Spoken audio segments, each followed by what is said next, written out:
ലോകത്തുള്ള എല്ലാവരും അബൂബക്കർ സിദ്ദീഖ് റളിയല്ലാഹു തആല അൻഹുവിന്റെ ഈമാനിന്റെ മുമ്പിൽ തോറ്റുപോകുമെന്ന് നബിയുനാ റസൂലുള്ളാഹി.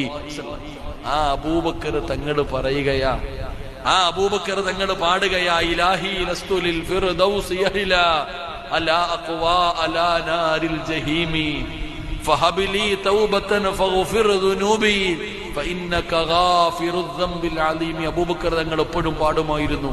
അബൂബക്കർ സിദ്ദീഖ് റളിയല്ലാഹു തആല അൻഹു കരഞ്ഞുകൊണ്ട് പറയുമായിരുന്നു, പടച്ചവനെ ഞാനൊരു പുല്ലായാ മതിയായിരുന്നു റബ്ബേ, അല്ലാഹുവേ ഞാനൊരു പുല്ലായിരുന്നു മതിയായിരുന്നു പടച്ചവനെ.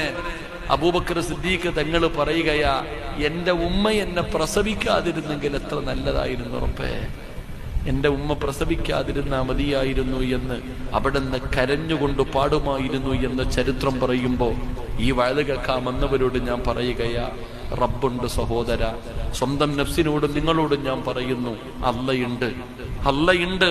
അല്ലാഹു ഹാദിരി, അല്ലാഹു നാദിരി, അല്ലാഹു ഷാഹിദി, അല്ലാഹു മഈൻ. ആര് കണ്ടില്ലെങ്കിലും അള്ള കാണുന്നുണ്ട്.